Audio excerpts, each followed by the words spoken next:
Hi, everybody. Welcome to the podcast. On the show today, I've got a good friend of mine I've known for probably about, it must be about 12, 14 years, I would say, possibly. I'm sure he'll be able to tell me whether that's the truth or not. His name's Ritchie Johnston. He's an award-winning writer, and he's going to tell us all about his journey and some exciting news as well, which I know about, but I'm not going to disclose until during the podcast. So welcome to the show, Ritchie. Thanks, Andy. How you doing? You all right? Yeah. I am good. I'm good. Good.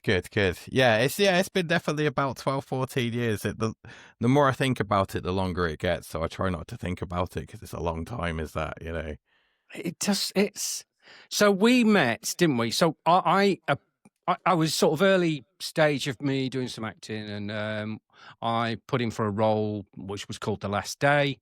Yep. And we met through that because you were the writer, the joint writer on that. Were you sort of Yeah, co-writer? joint writer. It was a funny story how that came to be. Chap who directed it, he messaged me from the pub one night with an idea for a film. I'd not long been writing myself, and he said, "Oh, what do you reckon? Could we do that? Do you reckon you could do this?" I was like, "Well, I'm new. I'll give it a go." And we started writing it. Well, I started writing it, and then we got a draft together. And then the next thing, he's like, "Oh, I've cast these actors," and lo and behold, there was your audition tape among a few of the other audition tapes that we got for the project. And that, so yeah, 14 years ago, the film only came out 5 years ago, something like that. No, oh my god, it's 8 years ago. Oh, yeah. But yeah, and that's how we met, and we worked on that, and then from there, we got talking, and you had the idea for Guardian, and I scripted along with that, and the rest, as they say, is history. So so Dylan was involved in The Last Day. Did you know Dylan before, or did he just call you from the pub out of the blue, some random number? No, I knew him from before. Me and Matt go way, way back. So me and Dylan met in high school. Right. We were in the same high school together in the same year. Different classes and that, and we were in different circles, but we were both polite enough to always sort of acknowledge each other. All right, dude. And then over the years, we'd just bump into each other, we'd have a chat because we're both massive nerds. So there's always that relatability there. And then from there, we just got talking. We went to a party, and then it was a few weeks after that, he'd messaged me with the idea for The Last Day. Right. So do you originate from Norfolk? I do, yeah. Born and raised born in Kings Lynn, unfortunately. Raised in Hunstanton. I split my time between Hunstanton and Newark throughout my childhood because my mum lived in Hunstanton and my dad lived in Newark. So I'd spend my school holidays over in Nottinghamshire, but school time was always in Hunstanton. So by the time that I ready to move out of home at 18, just flew and went and migrated the further north I could. And here I am up in Yorkshire now, where I've been for the last 20 plus years. So you went north and I went south. Yeah, pretty much. Yeah. I probably should have gone south. It's a lot warmer from what I hear than what it is up here in the grim north, as they call it. No, at least they're friendly in the north, though, aren't they? Yeah. I say that. I don't say it under duress, but I'll say okay. They're friendly. They're friendly enough. Yeah. There's a good filming community and vibe up here as well. My son Jake, he got into an acting school a couple of years ago. They did musicals and he kind of dropped it because musicals isn't his thing. But there's loads of chances for kids to get involved at the acting level. We've got studios over in Leeds like ITV and Channel 4. So there's, it seems like there's plenty of opportunities up here. Yeah. So was The Last Day your first thing that you wrote, or were you involved in writing before that? No, it was kind of the third thing I'd actually written. So this goes back to how I started writing. I was in my early 20s. I was having a bad breakup, and I was in a bit of a bad place, and I didn't want to get angry about it. So one day I was like, well, what else can I do? And I just started writing. And I lived with a housemate who was a talent agent at the time. He was a nice enough guy. He had a habit of walking around the house just his underpants, and man, that guy was really fucking hairy. I'm gonna tell you, he's like Sasquatch. He was walking around. Hey, dude, how's it going? And obviously, I'm a bit of a social conscious person. I'm awkwardly there, like, hey, man, just please put a towel on or a t-shirt or yeah. And he got talking to me anyway, and he was like, you should start writing these ideas down, whether it be a book or a script. And I hated writing books back then. I was like, I will never write a book, but we'll get to that later. And I just thought, I love TV, I love movies. That's what I wanted to do. So I just started writing it as a screenplay. And my first screenplay was called Rick and the Gang versus the Conspiracy. And as you do when you're first in it, I had them big confident balls swinging around like, hey man, I'm gonna be the best there is. And then all of a sudden they're like, actually, you know what? This isn't that good. You need to work on it. And from there, I sort of started working on that for a while. And then I worked on a couple of other ideas. Because I had to teach, I taught myself to write screenplays. I didn't, at the time when I started doing it, I thought, no, I'm too old to go through university. I need to focus and figure it out that way. So I read through about 100 screenplays before I even put one together, just so I could get the idea of how fade in, fade out, where you cut to go. Still ever evolving, obviously. But yeah, from there, that's where we got to The Last Day. And we started that in 2013. I'd been writing for about 3 years at that point. Never won an award. I was a bit too anxious at the time because I'd get feedback and they'd rip it to bits. And it was a bit different back then. It was a bit like the Wild West. I don't know if you ever remember Amazon Studios.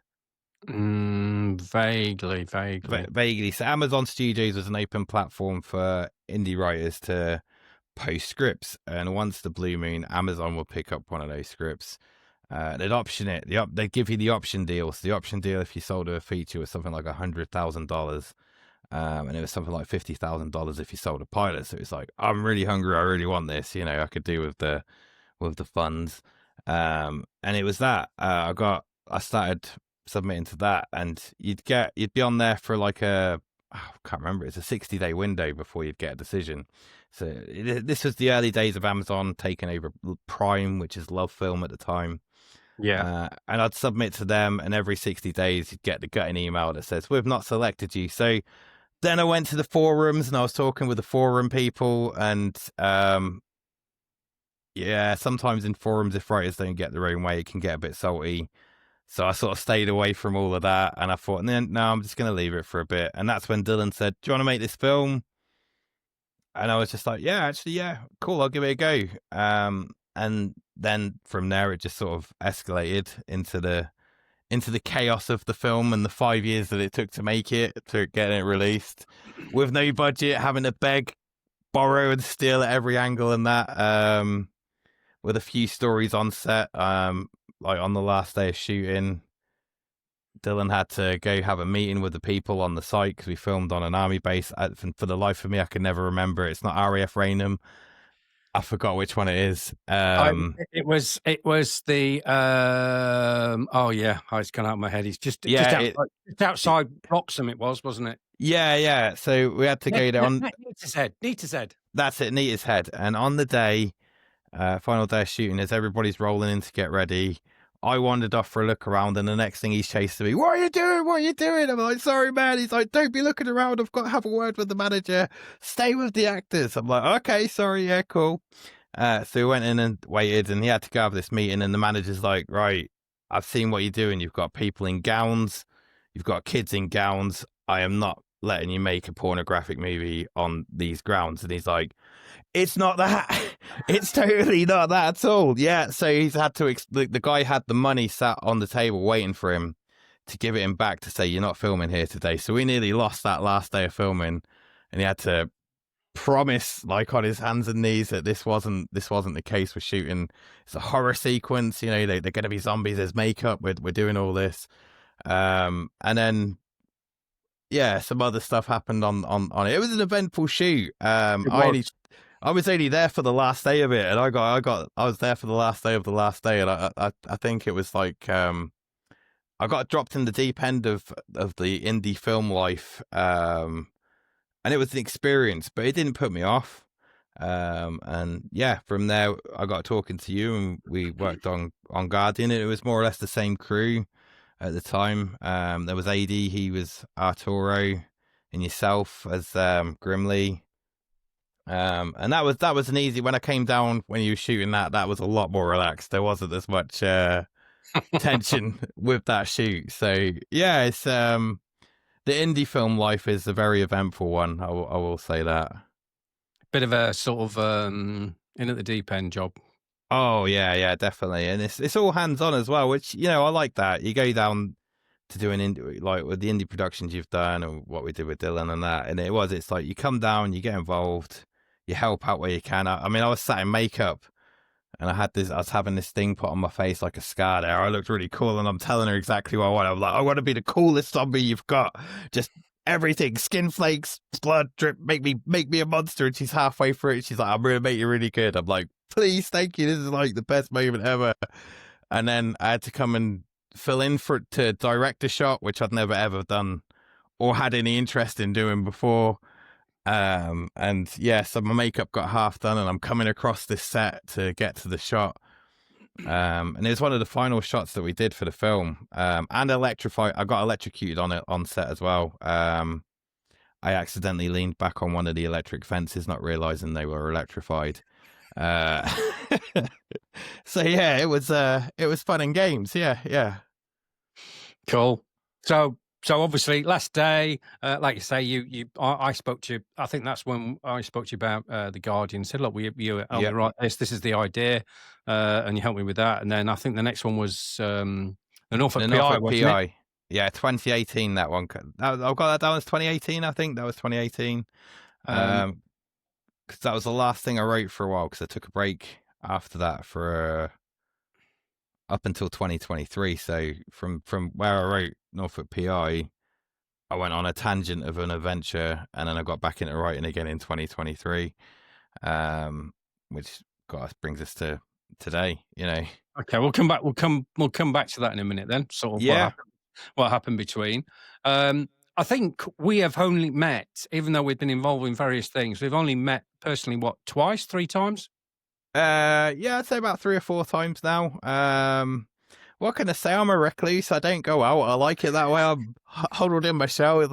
That's my thing. And I mean, realistically, it's just a distance thing with that. Yeah.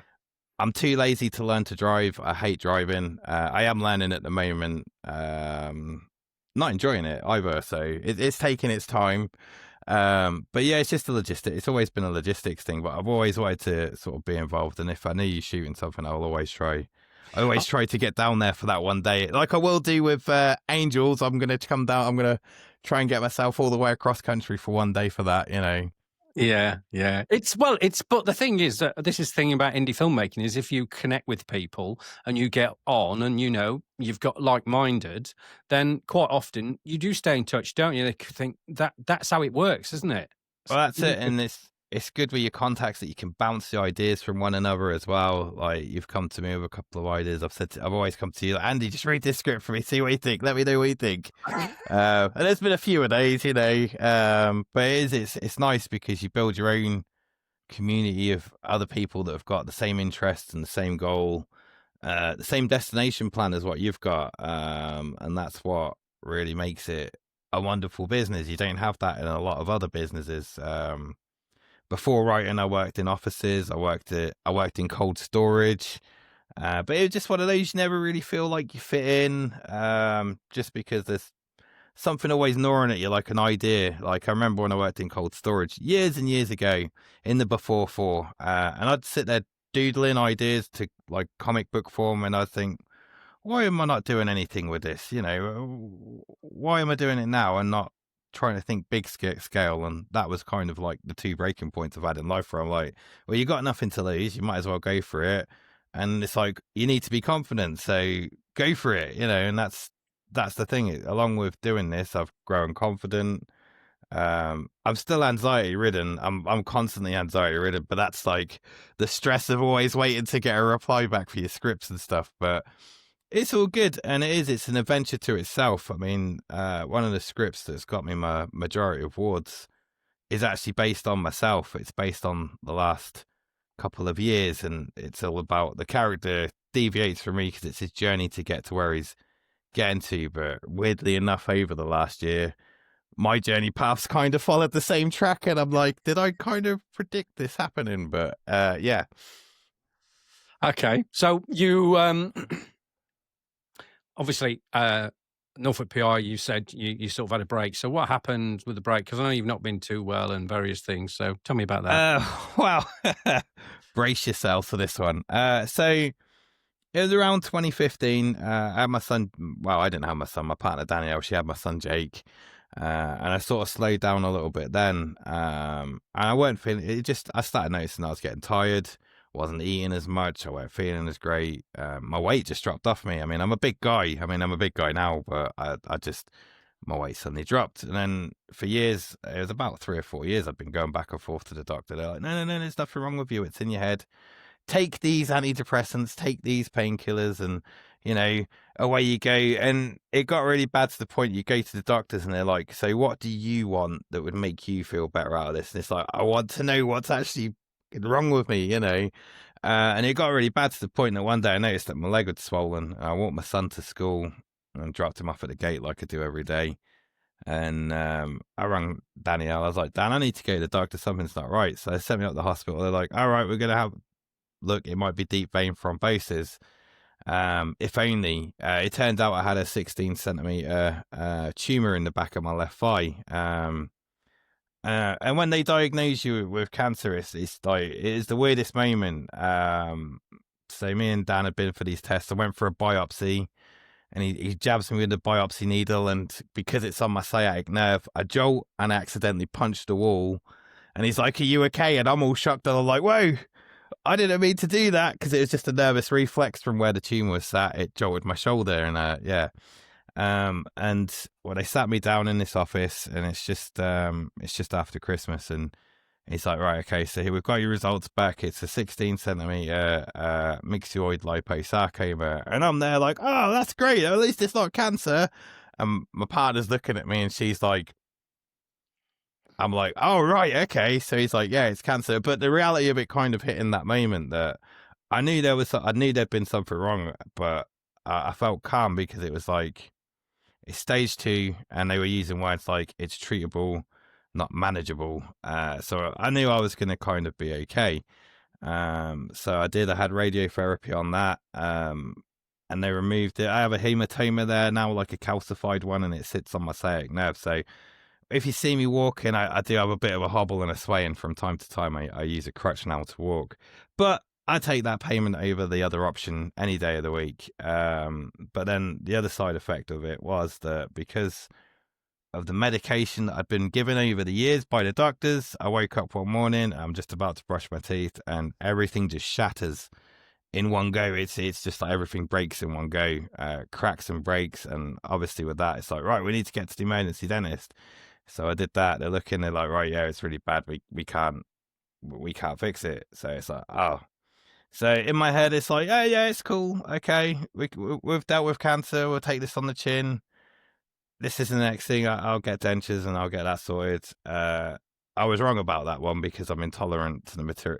I'm such a fucking diva, Andy. I'm going to tell you this, right? Because I'm intolerant to the materials that they use for dentures. And obviously with our healthcare system as it is, they've kind of exhausted to where they sort of got to with that. So I'm kind of stuck like this at the moment. So I have to make do with the gift that I've been given here, which isn't still bad. I think I'm still a passable 7 out of 10, maybe, maybe a 7.5. I'm not pushing it, but yeah. So basically, because at the time, because of the pain in my leg and because of the teeth, I shut down, and I was like, that's it, it's game over.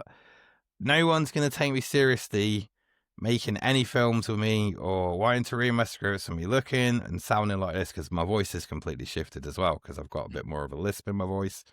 And at the time, before that, I'd just been doing community radio as well. That was what I did in between writing. I joined community radio, but I'll save that one for another podcast for you, Andy, because that is a story to itself. That is, okay, well, yeah, we'll do that another day then. You think indie film is mental, community radio it's like, hold my drink, I'm about to kick in. But yeah, so I'm I made a choice at that point when my teeth exploded and they couldn't fix it. It's like, I need to come off the antidepressants because they're taking me to a dark place. I don't feel like I'm thinking as I am.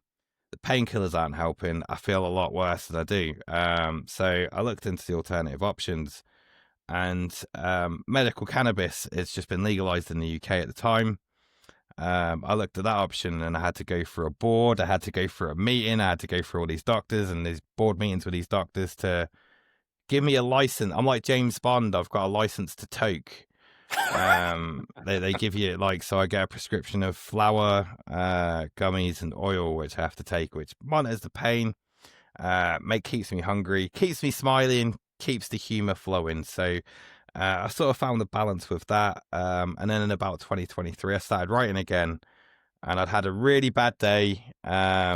PTA mums, everything like that. And I started writing about it. And that's where I started with a script called FML. It's a TV series pilot that I wrote. And it's about this guy called Dave Sloan. And he's like me, he had the cancer that I had.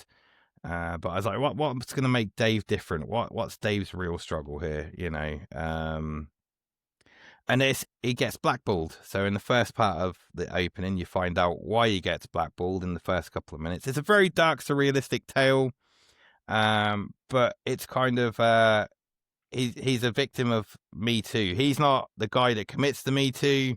He's a victim of the Me Too, because at the time a lot of women were coming forward, and he's finding out about these men who were also put in this position. And you know, I wanted to reflect that with this story. So this guy's had that struggle of being blackballed because of some BS years ago, and then he's just got 5 years clear of cancer, and he's about to start a new chapter in his life.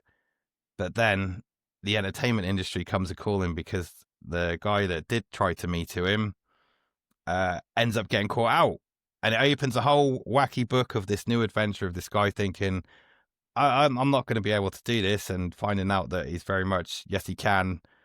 And getting to where he's getting to today, which is like interviews with the big leagues again. And it's that talent never dies. You've got to believe in yourself, and it's not a pity story. It's a rebuilding story. He's building himself back up to be the best he can be, even though he's slightly different now. You know, and from there it just went. I wrote another 5 or 6 pilots in the last 2 years. And then I wrote 3 movies as well. And then I wrote Angels, which, you know, you're working on. And then I started entering them into contests. And so far, having the balls to enter the contest, I've placed in 19 contests at the moment. And I'm on one list, not that list, it's the Capital Fund Hot 100 list. So it's a list of finances to look at. It was my horror script, No One Makes It Out Alive, that placed on there. I'm like 65 on that list. I don't know if the numbers mean anything, but when I looked it up, I'm like, look at me, I'm 65. So yeah, there was that. So that's where we got to. That's what got me to here. Was just kind of determination and thinking, you know what, it's not over. Pick yourself up, sort yourself out. You can take each step as it comes. Every day's a new day. And I just had to keep repeating that to get myself out of it. It weren't easy, but, you know, here we are. You know, I've got great motivation. As you can see, my son's on the wall there behind me. Yeah. There's the motivation in the little office I've got with the scripts over. Hang on, let me angle it. Over there, that's the scripts. Yeah, I can see that. That one there's Angels, you know, ready for shooting, you know. So, yeah, it's just little things and you just keep going. And then, yeah. Which scripts have won awards then, and sort of? Well, so Angels, the one that we're working on at the moment, that's won 3 awards. That's one award that won the Wiki 30-day script contest back in November 2024. Yeah. It's also placed in the Santa Barbara screenplay contest, and then there's another contest which I can't quite remember.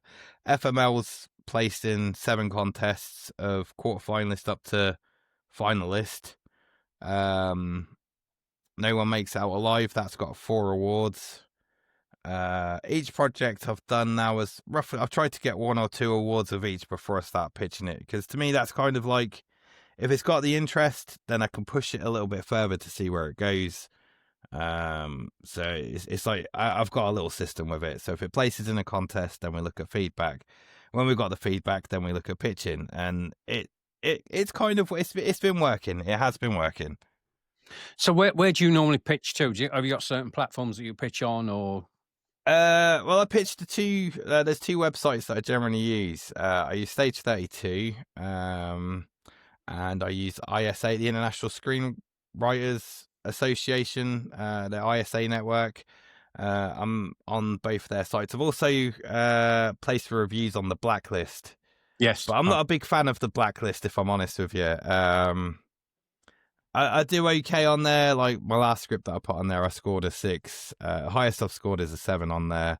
But sometimes I find that it's not aligned with the reader isn't aligned to the style of viewer that you or reader that you're looking for to really sell your script home. It's not the review I had for one of them. It just completely wasn't in alignment with anything that I'd set out in the script at all. And I had to say about that. So I kind of begrudge paying for it for the feedback and stuff. It's the worst part of it is that, you know, you're a writer, you're a broadcast writer. What are you going to do? You got magic money pockets. But a lot of it is you've got to pay for feedback to get the notes. Then you get the notes, which, you know, last night that kind of changed a little bit. I'll get to that in a second. But yeah, it's you get feedback, and then with Stage 32, they have what's called pitch sessions, and you can pitch to an executive, but you have to pay it's a $35 fee, which I always see that as you're paying them as the middleman to make the introduction, and you get 2 pages to pitch your exec, and a lot of callbacks I've got at the moment have come from that. Can't really say who I've got scripts with, but I've got them with a couple of big studios that I can say at the moment, and I've got fingers crossed on them. I'm certainly must be making some kind of a buzz because my IMDb jumped up 2 million this month. My rank went up to 253,000 from something like 2 million. So I've suddenly shot up over the last week. So I must be doing something right there. What it is yet, I don't know. So that's the mystery. So yeah. Well, it's probably resilience and keep making mistakes and learning from them mistakes and just iterating and improving and iterate and improve. Must be. Oh yeah, well definitely. There's definitely an element to that. I'm a bit of a perfectionist myself with it. If I read a script, I'll give it a week or two and I'll come back to it, and then I'm like, I don't like that, I don't like that, and I'll change a load of stuff. Like at the moment, I've got a script that I've been working on. I wrote it a year ago, and I pitched it out at first, and I got some really good feedback from that. It was like, how is this going to work? And it gets you thinking, right? So for series, it's planning out where it's going to go. Always good to have the end game first. With all the series I've sort of wrote, I've had the idea of where it's going to at the end. It's where it's going to end. Even with my sci-fi series, Disconnected, I've planned how the exact finale is going to play out for that. So it's knowing that, but then it's getting from A to Z, and then when someone picks out the stuff that you're missing, you're like, oh yeah, I'm missing D, E, and F here, and so it's a go back to get that right. And it's, you know, you keep busy with it, you just go back, you fix it, and you fix it to where you're happy with it, not where you think everybody wants you to be with it. You fix it to where you're happy with it, and then you put the ball in their court. Like, sorry, Andy, I'm giving away my secrets here. But no. I just, you know, it's in your court now, man. You have a look and you have a read. And if there's any changes, you know, or any notes, just let me know, because, you know, the other part of it is also, as a writer, I noticed that a lot of people are very much like, well, no one's changing anything, but you've got to understand that when you're casting and you've got a cast, and sometimes that cast isn't going to sound right, saying the line that you've written. And if you could work it out between you, and you've got the line that's in that vein, but the way that they would say it, you've got a better line. So you've got to be flexible with it to the point of, I can change that, you know. Obviously not anything ridiculous, but you've got to be flexible with it, and you've got to work with when you got someone making your stuff, you've got to be flexible to the point that, you know, you're all part of the system trying to get to the same end result. And sometimes it is this conversation of, I don't think this shot's quite right. Maybe if you did it like that.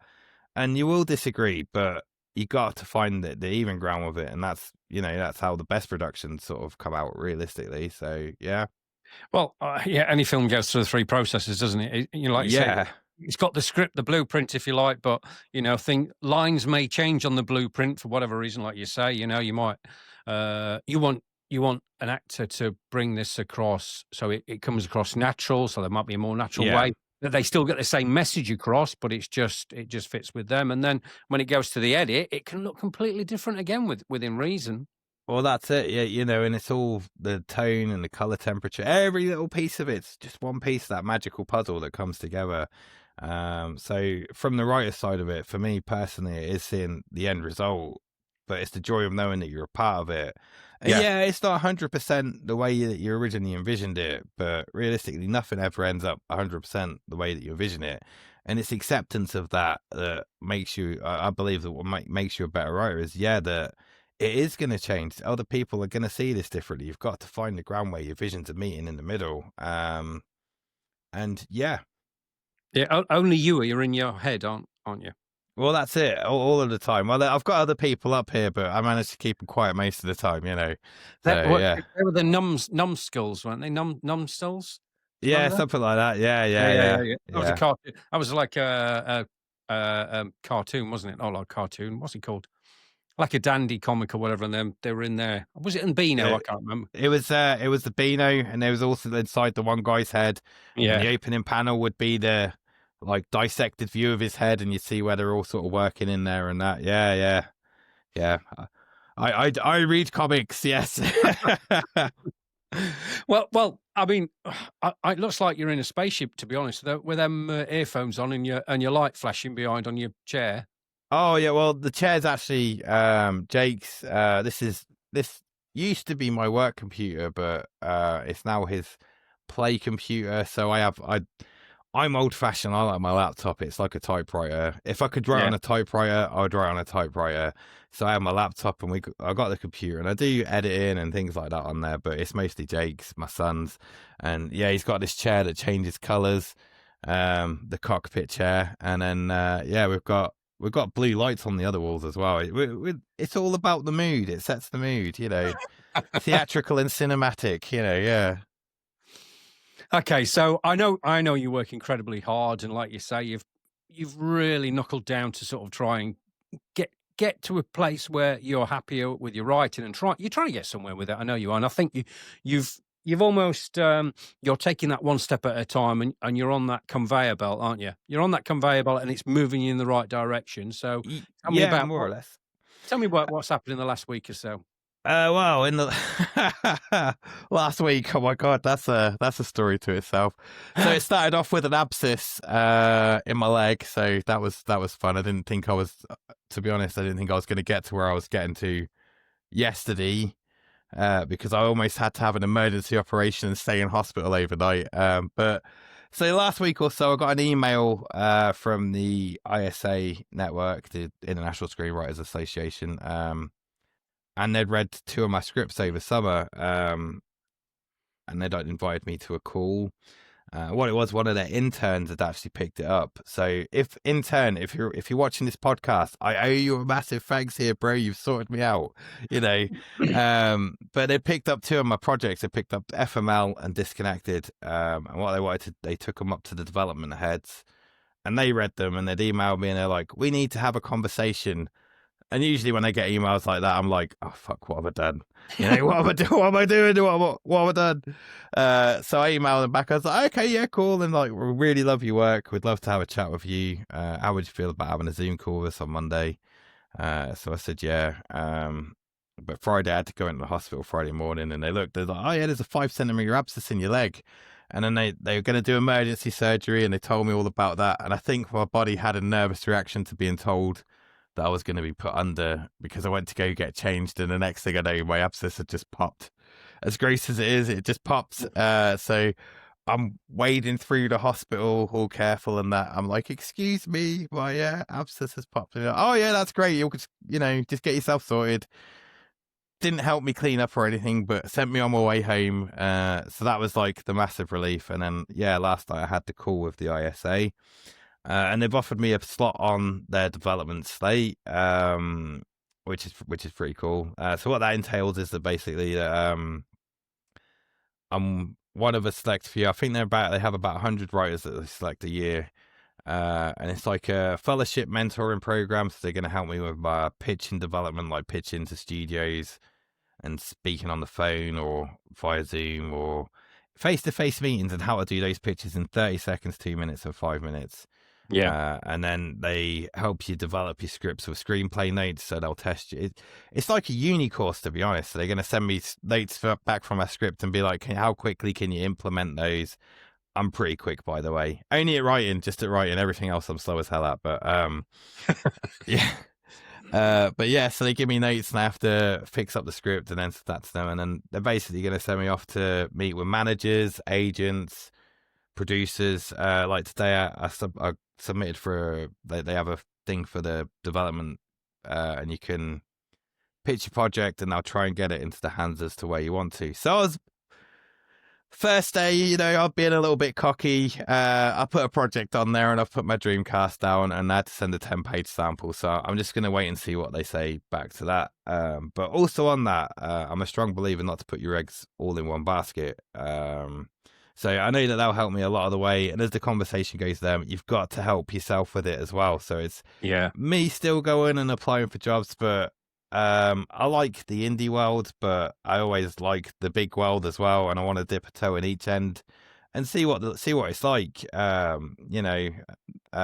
so much because somebody asked me, if you'd asked me 10 years ago, I'd have said, dream project, I'd love to work on a Marvel project. But now I look at them and I'm like, that's a big fan base. I don't really want to upset them guys. I'm all right.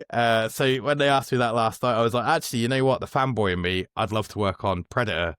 Because Predator was the movie that kind of got me into loving film. My first ever horror movie at 10 years old. And I watched it with my dad in Nottingham. And it not long come out because VHS wasn't a big thing back then. Not giving my age away or anything here, but yeah, VHS weren't all that developed. So we got it out and we watched it this night. I was amazed by this movie, this alien hunter hunting these mercenaries in the jungle. So when I came around to writing No One Makes It Out Alive, it was, to me, it was the Shaun of the Dead of the Predator movies. I'm not going to, well, there's not an alien. I'll clear that up. There's no alien in it, but the premise was very much being hunted in the woods, a group of guys. There's a cache of World War II gold involved in it as well. But that was written inspired by the Predator franchise because I love what they're doing. I love what they're doing with it at the moment. Prey was easily one of my top 5 films of the last 5 years, just because of how well the cinematography is in it. It's an amazing film. So I'd love to get a piece of that action. I do like the indie life, so I'm happy in both camps there. But yeah, now I've got the chance to open some doors and get through the doors, and it is having that goal. Where did you want to be? And 2 years ago, if I'd have said, "Oh yeah, I'm going to be on the ISA development slate in 2 years," I wouldn't have believed that. Same as I wouldn't have believed that I've pitched some of the executives that I've actually pitched over the last 12 months. So a big part of that does come from believing in yourself, having people that do believe in you as well. A lot of people are dismissive when you say writer. They're like, "Oh, so that's a really great hobby that you've got there." And you just got to be like, "Yeah, hobby. Cool. Go fuck yourself." You just got to be like that about it, But then when you do make the change and people start to see that you're stepping into that next step, that's when they're like, "Oh my God, dude, I didn't realize you'd done that." It's like, "Oh, no, I've only been talking about it for the last 15 years solid that that was where I was looking to go with life and career and that, So it's nice to be here. I'm still not there yet. I've still got a way to go yet. There's still a lot of work to get involved in it with. But the thing is, I always feel like with it that when I grow, I don't want it. They say it's lonely at the top, and I don't want it to be that way. So I try and figure out ways that I can help other people with it. It's like, help other projects with it. Even if it's just a bit of advice with stuff. I've had people come to me, "Can you just have a look at this script and just let us know what you think?" And to get to that point with it, it's just like, yeah, cool. Okay, wow, you really think yeah, okay. Obviously you don't play it like that. You're like, "Yeah, sure, I'll have a look at that. That's cool. Yeah. But inside you're like, I'm at that point where they feel like they can come to me about it. That's really cool, you know. So it's just really nice to sort of be in that side of it, and that's the side of film that I love. Not so much the stress of making the film, but just helping out and doing all the cool bits where somebody comes to you for that advice or that screenplay tip or how did you get there? Well, I'll tell you how I got there, and this is what I did, because everybody's road's different, and that's the thing. Everybody's journey is different. I mean, it's like yourself. You've worked in acting, you've done documentaries, you've done small TV films. You've kind of done all the other side of stuff that I've never really sort of I've looked at that side, and that's the side where I turn pale and I'm like, oh, I wouldn't want to do that. I don't want to do that side of it, So yeah, I don't envy your role, by the way, in the filmmaking side, just so you know.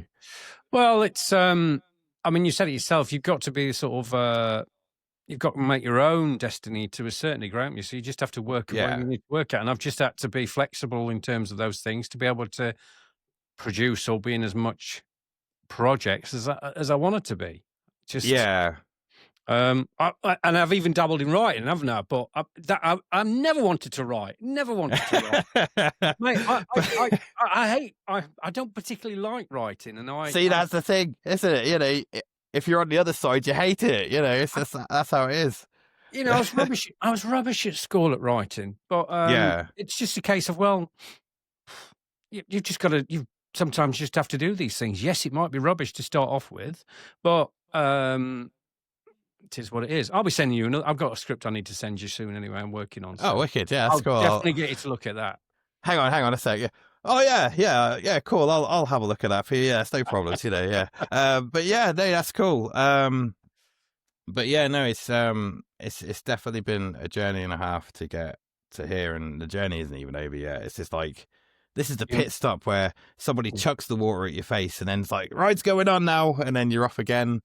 So who knows what tomorrow really brings, and that's... You're knocking on the door now, aren't you? You're really knocking. You were outside that door and you're knocking on that door. Well, I mean, apparently to open it. Apparently somebody told me that I'm halfway through the door last night. Really? They were like, oh yeah, you're halfway through there now. It was really weird because the interview that I had, when they were talking to me, it was really bizarre because, like I said to you, I've tried to be courteous in the degree that I've not really discussed who I've pitched to, not said what companies I've pitched to, who's currently reading. I'll just say major motion production pitches. But when I had that interview last night, they knew who I was pitching. And they actually knew what projects I had. They asked for 2 projects at the end of the call. And it was the 2 projects that the biggest studio that's requested those 2 scripts has asked for. So they knew, and then they'd kindly rewrote my profile for me this morning. They hadn't added to it. They just touched it up to make it look professional, and they'd mentioned who I'd been pitching to, who I'd got discussions with on there. And I was like, CIA, is that you? Because it was a really weird feeling. It was like, huh, how?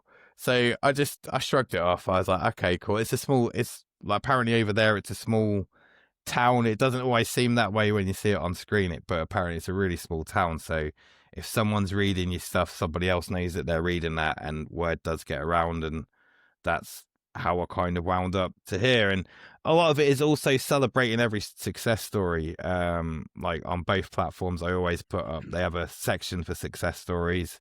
That's how I got noticed, was because I'd been posting about the success stories I'd had through pitching and where I'd got to with pitching. I mean, I've got 2 meetings to be scheduled with 2 studios, but they're reading material first. There's a wait. It's usually like 3 months. Yeah. I'm in month 1.5 with a couple, and it's that limbo feeling of just like, well, what do I do in the meantime? You keep busy, you just work on other stuff and just plod along. But yeah, they knew. So yeah, it was pretty crazy, but it was nice. It was nice to know, because in that aspect, it means that my name is being spread about, which is where you want to be realistically. So yeah, definitely. So are they States based then? Yeah, the lady that I spoke to, or the 2 ladies I spoke to, one was English, but she lives in LA. They're both based in Los Angeles. Yeah. So I had to call around this time which is about 8 o'clock. I had that call last night, and it was like it was lunchtime for them Yeah. while they were talking to me, and I'm there like I'm really tired, and I'm trying not to yawn. And I'm not gonna lie, I'll tell you, I got a little bit emotional when they offered it to me because it wasn't. I wasn't expecting that offer there. I was expecting. I thought there was going to be a couple more follow-up calls, but when they said at the end, it's like, well, actually, because we read your scripts, we wanted to see what you're all about, but we'd like to offer you a slot on the development slate. How does that sound? And I broke. I did it. It's like, oh my God. It's like, just give me a second, I'm not crying. I'm just happy. It's good. And then they start, there was a few tears on their side. I said, but it's okay. I'll dance later too. So it was a strong emotional moment because it's like, like 15 years I've been at it, with a break in between. But to get to that point, even though it's not over, it's the step of the ladder that you never thought that you get to. I didn't think I'd be talking to people from LA. I didn't even think I'd be talking to people down in Devon, but here we are. I'm in Ponty doing that now. And it's just an exciting world. You just don't know who you're going to talk to from one day to the next. That's amazing, mate. You well deserve it anyway. You do well deserve it. I'm trying, I'm just trying to be a better person, that's all it is. But yeah. If you put in the hard work, and you keep getting up after you've been knocked down, that's how to do it. That, and I'm also a bit of a maso sadist, so I just love it when they just tell me that I'm awful. Yeah, just tell me I'm awful more, so it's that, and you just got to take it on the chin, and you just have to roll with it, and you just got to be like, right, okay, this isn't what you wanted to hear, but you want to make it what you want to hear, and you work on that. But on that, any advice I'd give to other writers on that side of it is, if you're going down the feedback route, don't just go off the first feedback. As costly as it is, I'd probably say get two, or if you've got script readers, which is even better because they're free, get 2 or 3 people to read it first and give you their feedback from there, because the one person is never enough feedback. You could change something that somebody else is completely going to hate in that next draft, but if you've got 3 people's opinions and you address the common denominator, the pieces generally fit into place a lot easier that way. So don't always go off the first feedback you've got. It's like, I got feedback from Blacklist. It basically told me the script was terrible. And then about an hour later, I'd got a message to say that I'd got an award for that script. So it's that. It wasn't Angels, by the way. I think it was a draft of FML that I did, and I'd submitted it, and they give me like a 4. They hated the character. So as I mentioned earlier, I based it on myself. So he's got a partner who I based on my partner, and their feedback was, you need to insert that. Sorry, the feedback went that there's too much storyline going on in this one episode. And then about 2 paragraphs later, they were like, but you need to put in that the partner is looking to have an affair. And as I read it, I was like, dude, why would I put one more storyline in what you're telling me is an overcrowded story? So scrutinize the feedback as much as they scrutinize your script, because sometimes it's just very half-assed. So don't go off that first feedback. If you've got 3 feedbacks and they're all saying that we like it, but this is the thing that I would change, and it's the same thing, that is the thing that you need to change, not every little nitpicky thing that everybody else has picked, that one person's particularly picked out. Yeah, well, I think the problem is well, it can be with like film festivals and anything like that. It can sometimes be a little bit of a money grab if you're not careful. You've just got to choose. Yeah. Well, that's the thing as well. You've got to really select. I mean, I'm lucky through the ISA and Stage 32 because of the companies that they work with. They work with like a lot of the streaming companies now, and they've got ties with a few of the studios and that. They really sort of scrutinize the contest that you are, but it doesn't stop there. Once in a while being a bullshit contest that you look at and you're like, don't enter that one. It's not what you're going to be. And it's not even so much the prize package. It's just realistically, who is going to read your script? And I always try, the contest that I try and enter, I try and find, I research it. The main thing is to always research it, find who's got a good history of results with it. And research is always key, no matter if you're writing, no matter if you're looking for awards. or who you're looking for feedback. Just research who you're getting all of that from before you commit to it, because if you go blindly into it, it is a costly business. It can be very, very costly. I mean, you know yourself from the other side of it, when you're getting ready to film, that side of it's costly, but try to get your script noticed, and that if you're not very careful with it, it can be a really costly business. I mean, I've seen writers spending 4 or 5 grand over a course of a couple of months just try to get Wow. a positive review, and it's like, dude, why are you doing that? You don't need to do that. Just, you've got 3 there, look at the 3, take the common denominator away and just go away with that. And it's, again, a lot of it is like development packages, and you think, well, what comes out of that development package? Is there actually a chance that I'm going to move forward, or is this just you saying, well, we'll put you on a list? Because there's been a few. When I first started writing, there was a couple. I nearly ended one myself. Every writer makes the mistake, man.